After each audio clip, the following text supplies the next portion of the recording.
আসসালামু আলাইকুম। Perfect cooking tips চ্যানেলের পক্ষ থেকে সবাইকে স্বাগতম। আজ আমি আপনাদের সামনে হাজির হয়েছি অন্য একটি রেসিপি নিয়ে।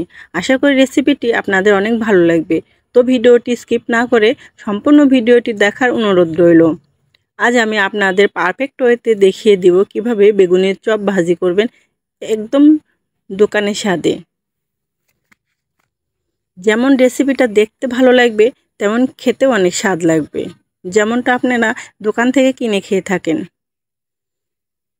তো এবার দেরি না করে চলুন এবার যাওয়া যাক মূল ভিডিওতে। আমি এখানে কিছু বেগুন নিয়েছি। এবার বেগুনগুলোকে সুন্দরভাবে সাইজ করে কেটে নিব। আপনাদের যেমন ইচ্ছা তেমন সাইজ করে কেটে নিতে পারেন। আমি বেগুনটা এভাবে কেটে নিচ্ছি। আমার সম্পূর্ণ বেগুনটা কাটা হয়ে গেলে এগুলো আমি কিছুক্ষণ পানিতে ভিজিয়ে রাখবো। আপনাদের হাতের কাছে যে বেগুন থাকবে সেই বেগুন দিয়ে এই রেসিপিটা বানাতে পারবেন। আমার বেগুনগুলো কাটা হয়ে গেছে, আমি এই সাইজ করে কেটে নিয়েছি। দেখেন, বেশি মোটা করে নেই, পাতলা করে নাই। একদম পাতলা করলে বেগুনটা খেতে স্বাদ লাগে না। ভিতরে একটু বেগুনের পরিমাণটা থাকলে খেতে একটু ভালো লাগে। এভাবে কেটে নিয়েছি, আপনারা চাইলে যেভাবে ইচ্ছা কেটে নিতে পারেন। তবে আমি বলবো এভাবে কেটে নেবেন। এবার আমি বেগুনগুলোকে ভিজিয়ে রাখবো 10 মিনিটের মতো। 10 মিনিট পরে উঠিয়ে নেব বেগুনগুলো।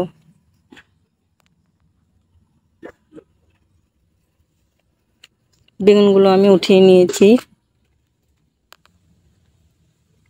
এখানে দিয়ে দিচ্ছে 1 টেবিল চামচের 3 ভাগের 1 ভাগ লবণ এবং হলুদ।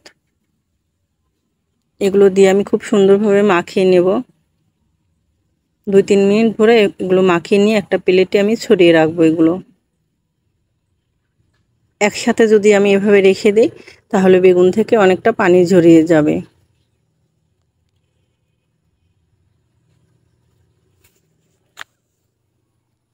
এখানে নিয়েছি আমি 1 কাপ পরিমাণ বেসন এবং হাফ কাপ চাউলের গুঁড়া এবং হাফ কাপের কম ময়দা। এগুলো আমি একটা পাত্রে এগুলো এখন ঢেলে দেব। বেসন দিয়ে দিলাম, চাউলের গুঁড়া দিয়ে দিলাম, ময়দাটা দিয়ে দিলাম। এবার দিয়ে দিচ্ছি হাফ টেবিল চামচ লবণ, হাফ টেবিল চামচ জিরের গুঁড়া, হাফ টেবিল চামচ হলুদের গুঁড়া, কালো জিরা এবং রসুন বাটা হাফ টেবিল চামচ। এগুলো দিয়ে আমি একটু পরিমাণ পানি দিচ্ছি। আমি এখানে 1 বাটি পানি নিয়েছিলাম, নেওয়ার পরে একটু একটু করে দিব, দিয়ে যতটা প্রয়োজন মিক্সড করে নিব পানিগুলো। আবার আমি একটু পানি দিয়ে দিব, দিয়ে আমি এভাবে কিছুক্ষণ নাড়তে থাকবো।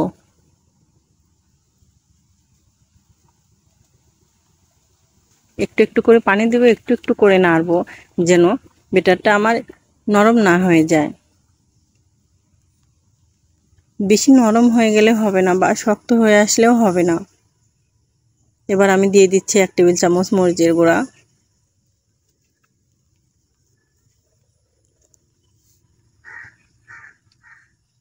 এগুলো দিয়ে আমি এবার খুব সুন্দরভাবে নাড়বো যেন মরিচের গুঁড়াটা মিক্সড হয়ে যায়। কিছুক্ষণ নাড়ার পরে আমি এভাবে রেখে দেব 10 মিনিটের মতো। আমি এখানে 5-7 মিনিট নেড়ে নিচ্ছি।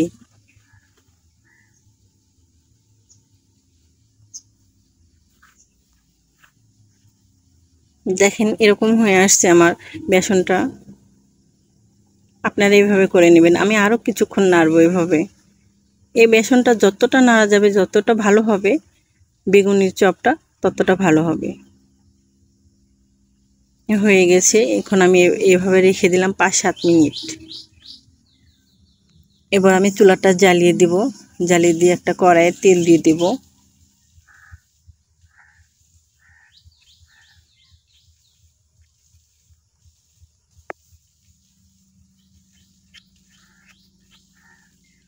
তেলটা গরম হয়ে আসলে আমি দিয়ে দেব বেগুন। তেলটা গরম হয়ে আসছে, এবার আমি আরও কিছুক্ষণ বেসনটা নেড়ে নেব।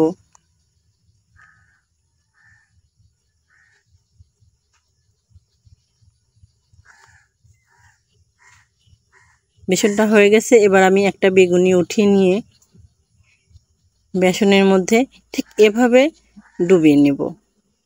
আমি যেভাবে নিচ্ছি ঠিক আপনারা সেভাবেই নেবেন।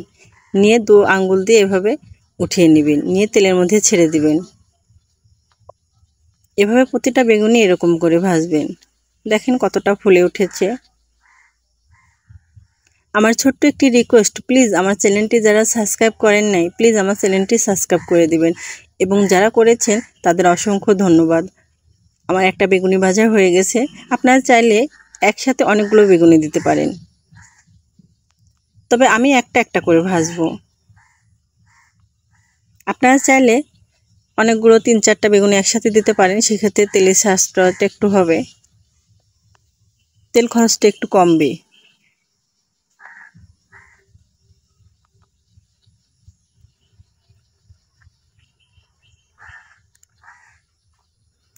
চাউলের গুঁড়া এবং ময়দাটা দেওয়ার কারণ বেগুনিটা অনেক সময় মুসমুসে থাকে। শুধু বেসন দিয়ে ভাজলে বেগুনিটা একটু পরে নরম হয়ে যায়।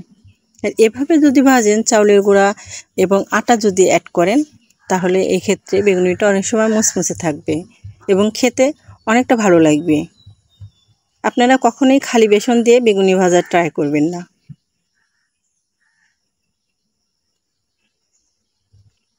এভাবে আমি সবগুলো বেগুনি ভেজে নিচ্ছি। দেখেন চুলার আঁচটা একদম কমিয়ে দিবেন।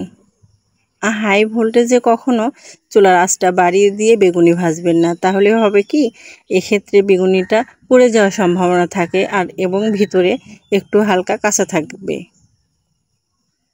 এজন্য বেগুনিটা ভাজার সময় চুলার আঁচটা একদম কমিয়ে দিবেন, এতেই বেগুনিটা ভাজা হয়ে যাবে।